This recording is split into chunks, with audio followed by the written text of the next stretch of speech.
Hello and welcome to yet another edition of Satyavani. Before we begin today's session, I just want to ask all the viewers to please be safe. You're wearing your masks, following the routines, and just make sure that everyone in your family is either safe or away from any COVID or sick place. Before now, we can continue with Harish with the COVID updates. Good morning, everyone. Let's start our day today with the COVID updates of the day. Maharashtra extends lockdown until May 31 to curb spread of COVID-19. Earlier, the lockdown was imposed until May 15. As per the guidelines, private offices, non-essential shops, and establishments will continue to remain completely shut. Maharashtra's daily tally of the coronavirus disease continued to rise on Wednesday with 46,781 new cases and 816 more deaths recorded in the last 24 hours, taking the caseload and death toll to 52,26,710 and 78,007 respectively, according to the State Health Department's bulletin. As many as 58,805 recoveries were recorded on Wednesday, taking the total recoveries past 4.6 million. The recovery rate is currently at 88.01%. Thank you. Now let's move on to the next bulletin. Thank you, Harish. Taking forward national news, to fully understand the migrant worker crisis, we need a larger perspective. As is commonplace knowledge now, over 90% of the Indian workers is the informal economy, 75% of whom are migrants. The small percentage of the workforce that still remains in the formal economy is being pushed into the informal economy at breakneck speed. The working conditions and terms of employment of the vast majority of this workforce, especially in urban areas, remind one of the initial phase of industrialization where rights, security, and dignity were sacrificed. By definition, work in informal economy implies complete insecurity. You may have to work 12 hours a day every day for the whole month. You may get a just few days work a month. The worker puts themselves out, but that does not ensure a daily meal. But one thing is sure, if you do not work that day, there is no dinner for you and your family. That is the on the ground definition of the informal economy. So it is difficult to fathom how someone who is at the helm of affairs in this country could impose a very strict lockdown in March 2020 with the notice of a mere 4 hours, a complete shutdown of the transport system. To fully understand, thank you. Thank you so much. Thank you, Surbi. Following the national news, Pune 54 booked for objectionable social media post against PM Narendra Modi, Fadnavis. Based on a complaint filed by a BJP activist, Pune City Police have booked 54 persons in an offence regarding posting of alleged derogatory content against Prime Minister Narendra Modi, former Chief Minister Devendra Fadnavis, and other leaders of the party. Advocate Prateek Gavde, State Secretary of BJP's Youth Wing, had filed a complaint at the Cyber Police Station of Pune Police in this case on May 10. We will be naming the 54 persons as accused in an earlier FIR lodged by the BJP office bearers Vineet Bajpayee, said Senior Police Inspector Dagru Hake of the Cyber Police Station. A couple of days ago, police had booked two NCP Youth Wing leaders, Moshim Sheikh and Shivaji Rao, following a complaint filed by Bajpayee for allegedly posting mocked images of PM Narendra Modi and Uttar Pradesh Chief Minister Yogi Adityanath on social media. Thank you. Now over to you, Mansi. Thank you, Ritika. Well, I believe this is the new normal now. You talk against government and you will be booked for several charges. So, moving on with the new update. No Covaxin supply under government instruction, Delhi cites letter. Covaxin maker Bharat Biotech has refused to supply doses to Delhi under instruction from the central government. Deputy Chief Minister Manish Sisodia alleged today, accusing the center of controlling the supply of COVID shots and of vaccine mismanagement. The company said it was disheartening. Uh, Yes, Oprah and Mindy are the same, but in the picture Dhैर्य, they are kindly mute totally yourself. not Mindy. Okay. Area, please. It was disheartening that some states were complaining about the intentions. Bharat Biotech has said it will not be able to supply vaccines to this capital, citing directives of the government and limited availability, Mr. Sishodia said at a digital press meet. The co-vaccine manufacturer has, in a letter, said it cannot provide Delhi government vaccine due to unavailability. Under instructions of the concerned government officials, it means that the central government is controlling the supply of vaccine, he said. The Delhi government, Mr. Sisodia said, he had asked for 1.3 crore vaccine doses to vaccinate those between 18 and 44, equal doses of Covaxin and Serum Institute of India's Covishield. They say that the center will decide who will get how much vaccine, he told. He also shared on Twitter the letter from Bharat Biotech chairman Krishnan Illa responding to the Delhi government's request on May 7. Now moving on to Shubhankar for some city updates. Thank you, Mansi, for letting us know about the Delhi vaccination updates. Now moving on to national updates. Ambulance driver leaves COVID-19 patient's body on road suspended. A driver of government ambulance was suspended for leaving a COVID-19 patient's body on road in Andhra Pradesh, Krishna district. The deceased's wife had asked the driver to drop the body at their village outskirts due to their financial status. The dead the deed took place after the doctors at a hospital declared the victim brought dead. The deceased, identified as Sheikh Subhani, 40, was a resident of Munukula village in Tiruvuru Mandal of Krishna district who was bearing fever from 2 days. On Tuesday morning, he tested positive at Rajugudem Government Hospital. When his condition was critical, he was shifted to a hospital in Tiruvuru in an ambulance for better treatment. Reaching Tiruvuru, doctors declared him brought dead. Following this, his wife decided to take the body back to the village. The driver left the body on the outskirts of the village and the body was there on the road for some time. The police came to know the matter and made the arrangements for the final rites. Now moving on to Muskan for more updates. Thank you, Shubhankar. Um, Delhi oxygen concentrator case, 4 out of 6 accused, including CEO, VP granted bail. 4 persons, including the CEO and Vice President of Matrix Cellular, have been granted bail by Delhi court.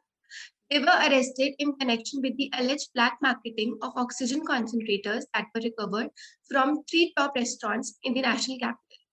Chief Metropolitan Magistrate Arun Kumar Garg granted the 4 accused bail but did not pass any order on the 5th accused.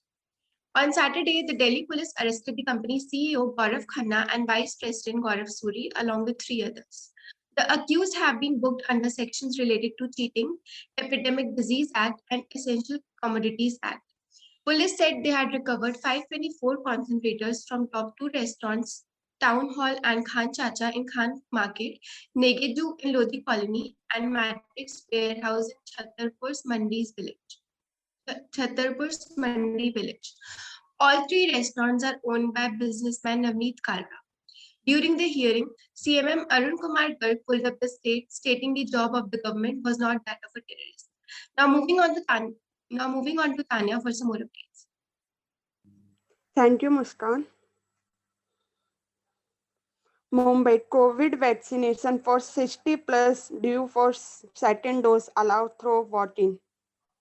Less than a week after issuing order for not allowing voting vaccination in Mumbai, the BMC has released its guidelines allowing the same for citizens aged 60 years and above who are due for the second dose of either Covishield or Covaxin, and especially able person from Monday to Wednesday.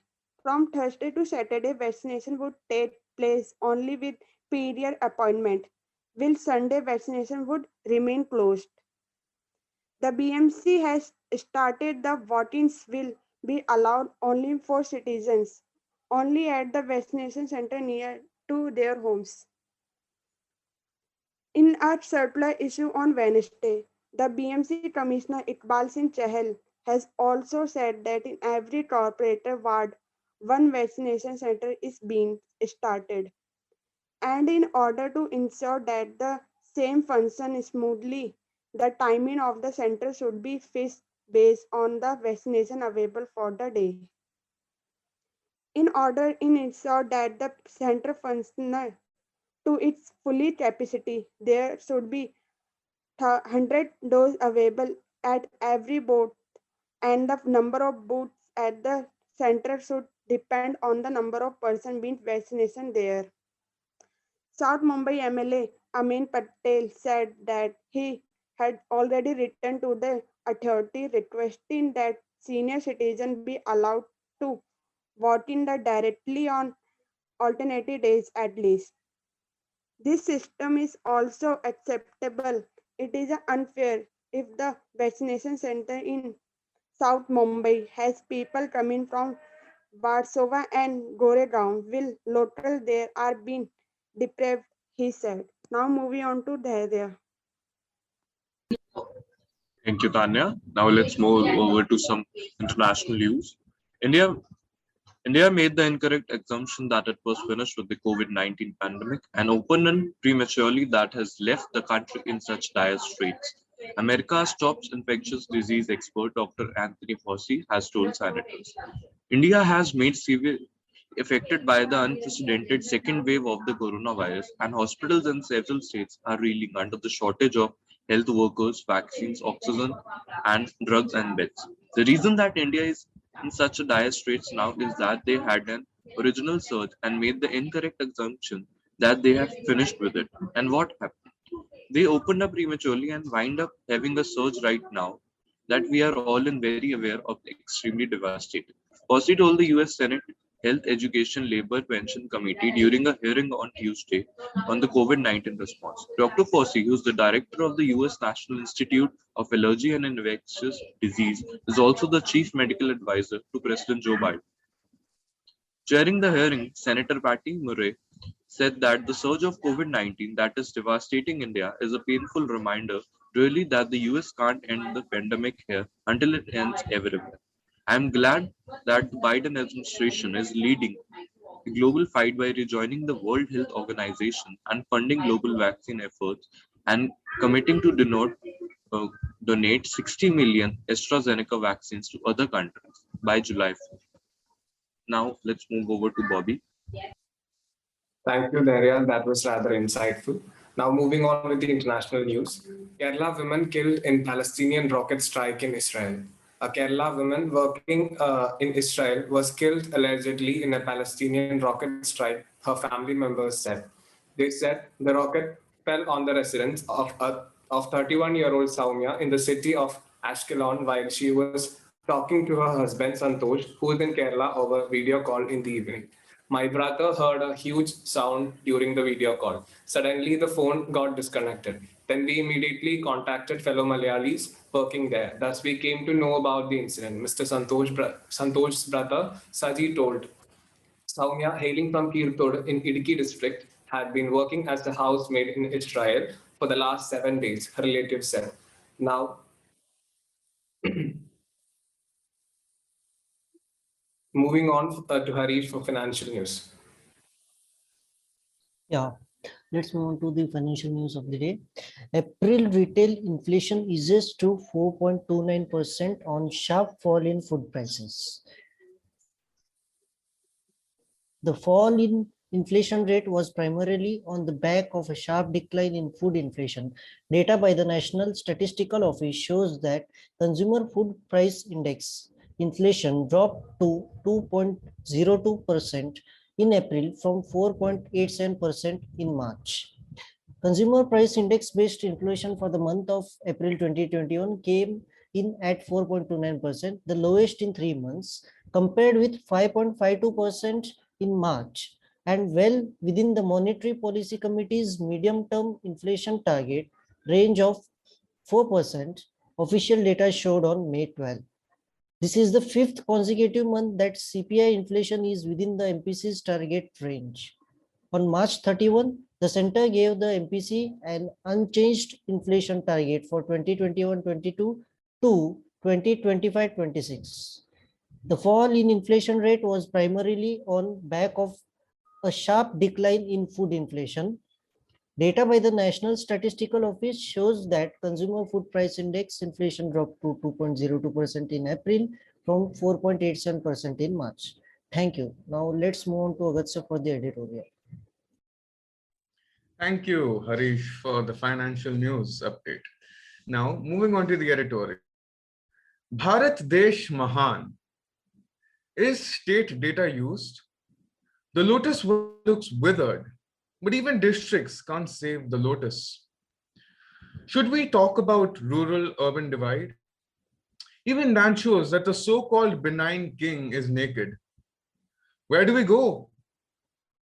International travel is unfortunately no way out for bearded bhimas because people from Bharat Desh are person non grata thanks to our dear friend COVID-19. Best is to stay at home, say nothing, don't attend parliament, and let people die. After all, death is salvation. People cannot speak. No wonder a smart elect feels that elected leadership in India is now stone dead. Maybe we can use the stones to build the huge, expensive monument being created in these wonderful times. Can anyone think of any worse parody of this kind than Nero playing fiddle while Rome is burning? But maybe in Indian Nirbharta, dead bodies can simply float down our holy rivers as part of saving Nanami Ganga program, so that all of us can attain salvation by saving the firewood for cremation. If there is Atma Nirbharta the world over, where can we go with a begging bowl, even to get firewood on our dead bodies? Think about it.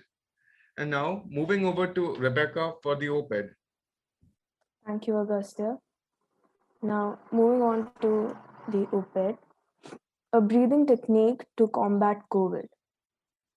Now, recently, a Canadian company named Sanitize discovered that a newly invented product of theirs reduces the viral load of COVID-19 by 99.9%. This product is a nasal spray based on a chemical compound called nitric oxide. It has to be sprayed inside the nose to protect it from viruses. Sanitize has filed for emergency approval in the UK and their production has already started in Israel. India is waiting for Sanitize to complete its clinical trials and manufacture this nasal spray. This may take some time. Until then, we can generate some of our own nitric oxide in our nose through a breathing exercise called humming. The amount may not be as high as Sanitize's nasal spray, but it can still be significant enough to reduce at least some COVID-19 virus from our noses. It's very important to note that this breathing exercise cannot be replaced with vaccines, Sanitize's nasal spray, or any other treatments, but it can be a safe, effective, and zero-cost method to support such preventative and curing treatments. When we breathe through the nose, it naturally produces some nitric oxide, which acts as the first line of defense against viruses and various other infections. The good news is that if you just hum, you can generate up to 15 times more nitric oxide in your nose than by breathing normally. This conclusion is based on extensive scientific research conducted in the last 20 years by globally renowned medical research institutes. Take a deep breath through your nose while exhaling, hum for 5 to 10 seconds. A deep breath again through your nose, and while exhaling again, hum. Do this for 4 rounds. Make sure that you can feel maximum vibrations in your nose during humming. Then take at least a 3-minute break before performing the next 4 rounds of humming. This break is the most critical part of this breathing exercise. The obvious question would be, why a 3-minute break? A Karolinska Institute thesis states that after 4 rounds of humming, there is a temporary period when you do not produce high concentrations of nitric oxide. However, during those 3 minutes break, your body will replenish nitric oxide from sinuses. The nasal cavity gets nitric oxide from these sinuses through this amazing mechanism called the Helmholtz resonance that happens during humming. It is established that COVID-19 first sits in the nose before going to the lungs and other organs. That is why we wear masks, to stop viruses from entering our nose. High concentrations of nitric oxide in our nose can help remove the virus in the nose itself before it reaches lungs or other organs. Sanitizer's nasal spray contains solutions that release highly concentrated nitric oxide. Humming can also increase nitric oxide that is produced naturally in our nose. It's not just it is not just sanitized. There are dozens of clinical trials currently undergoing that are testing the efficacy of nitric oxide against COVID-19 and its variants. Past clinical trials and pilot studies have shown that humming can have several other benefits, such as lowering blood pressure, curing and improving heart health, and reducing stress. Now we'll move on and draw on the same by moving on to Arush for health updates. Thank you so much, Rebecca, for a piece which might just prove to be a lifesaver for COVID-19 patients in the near future. Now moving towards a beat which is crucial at all times, but even more crucial during such testing times: health. Well, the frequently asked questions currently, one of the frequently asked question currently is, can we consume alcohol after vaccine jab? After a long year and a lot of anticipation, getting the COVID-19 vaccine can be cause for celebration, which for some might mean pouring a drink and toasting to their new immunity. But can alcohol interfere with your immune response? The short answer is that it depends on how much you drink. There is no evidence that having a drink or two can render any of the current vaccines less effective. Some studies have even found that over the longer term, small or moderate amounts might actually benefit the immune system by reducing inflammation. From a number of studies and clinical trials, one thing is clear. Heavy alcohol consumption impairs the immune response and increases susceptibility to bacterial and viral infections. It prevents immune cells from traveling to sites of infection and carrying out duties, like destroying viruses, bacteria, and infected cells. Makes it easier for pathogens to invade your cells and causes a host of other problems. In contrast, moderate drinking does not seem to have this effect. In one study, scientists exposed 391 people to 5 different respiratory viruses and found that moderate drinkers were less likely to develop colds, but not if they were smokers. Thank you. And now moving on to Shubhankar for the cartoon of the day. Thank you, Arush, for such an interesting piece. So today's cartoon is by Satish Acharya. Think of the money you are saving for cremation cost. Thank you. And now moving on to Arush for sports news. Thank you, Shubhankar, for the cartoon of the day. Now moving on to sports news. How Manchester City won their 3rd Premier League title in 4 years. Manchester United's 1-2 home loss to Leicester City on Tuesday ensured that while there was disappointment in one half of the city, there was euphoria in the other, as the result handed the English Premier League title to Manchester City, who have now won the crown in the 3 of the last 4 seasons. In yet another COVID-19 hit season that saw City suffer their worst start to a Premier League campaign since 2008, and a striker conundrum that was solved with some Pep Guardiola ingenuity, the club were the best at dealing with adversity in their run to glory.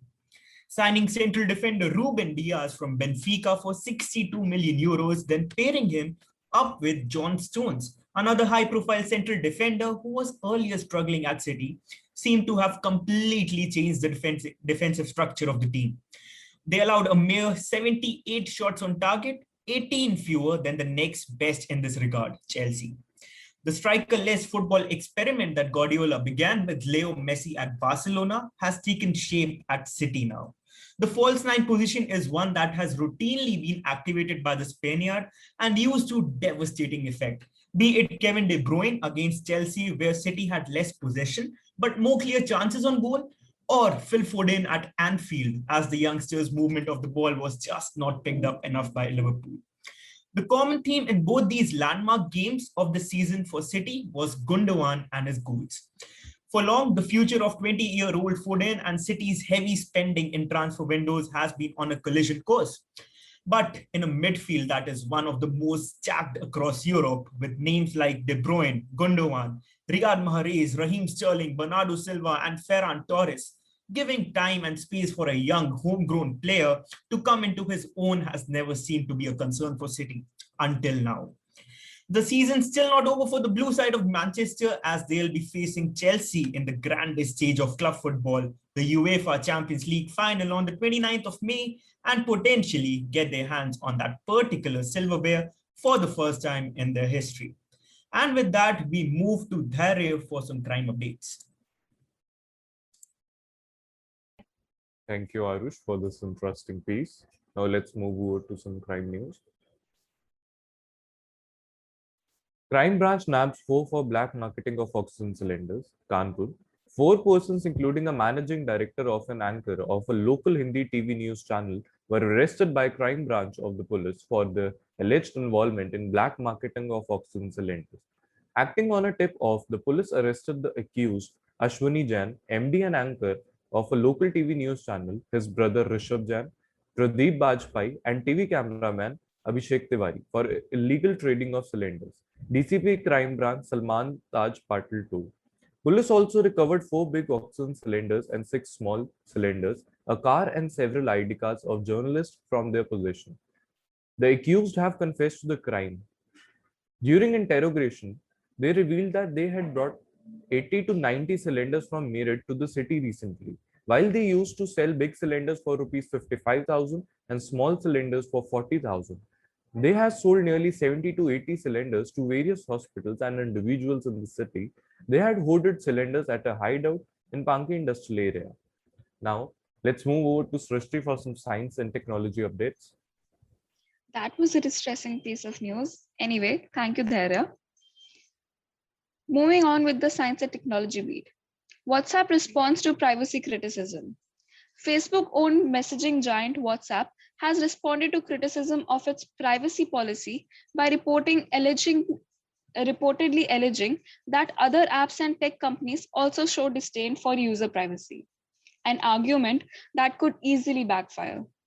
WhatsApp has pointed out that platforms like food delivery app Zomato, ride-hailing app Ola, Indian government's Arogya Setu app, and video conferencing app Zoom collect similar or more amounts of data.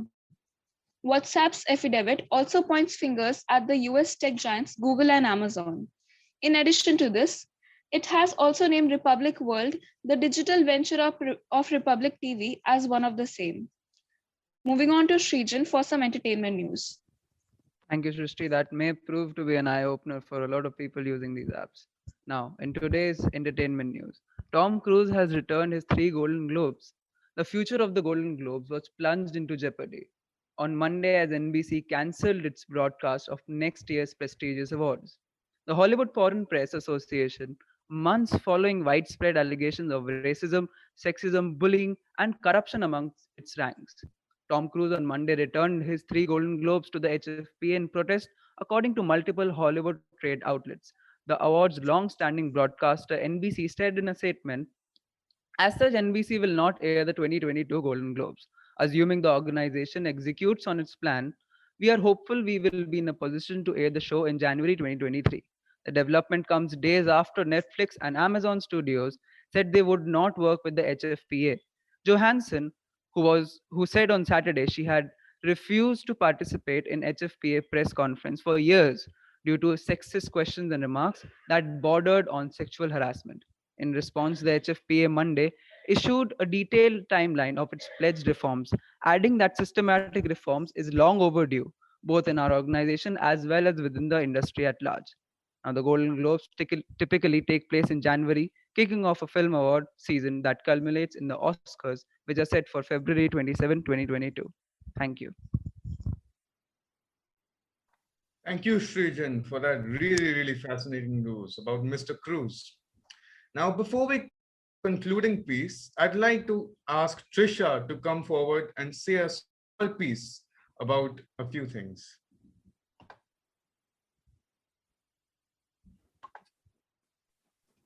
Thank you, Agastya. So this is something that I wrote. So it's titled Be You. Trust me, I know. It is easier said than done. We live in a world that would force us to change. It makes us believe that to be perfect, you must be like everyone else. To be perfect, we have to fit in a mold. Trust me, we are never going to be perfect. Not for anyone. We are always going to be too fat, too skinny, too tall, or too short.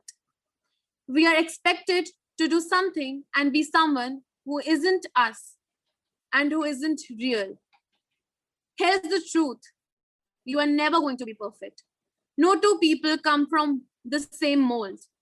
Be unapologetically, fearlessly crazy you. Be someone else's second rated version or be imperfectly perfect you. What would you choose?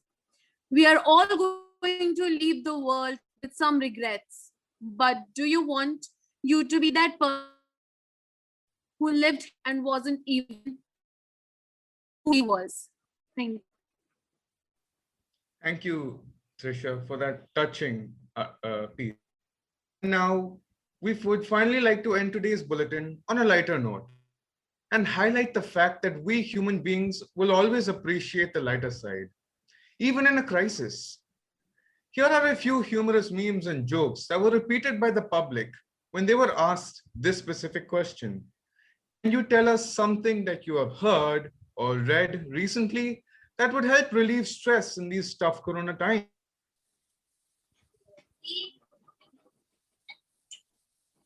Never Sorry. thought one day I will have to avoid going to the gym to stay healthy.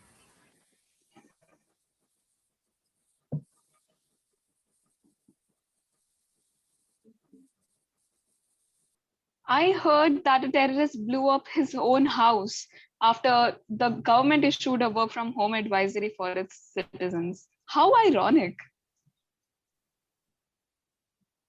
This morning, I saw a neighbor talking to her cat.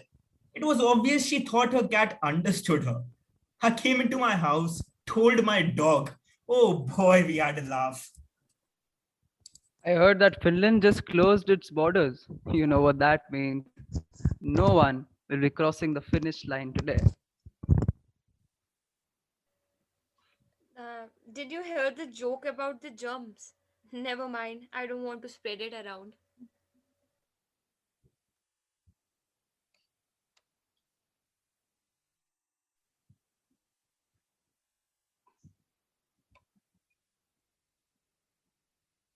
Stress spelled backwards is desserts. Coincidence? We don't think so. So go on. Make your delicious favorite sweet. Savor it. Keep smiling and have a wonderful day. Till we meet again with yet another edition of News and Views. Take care and be safe. Adios.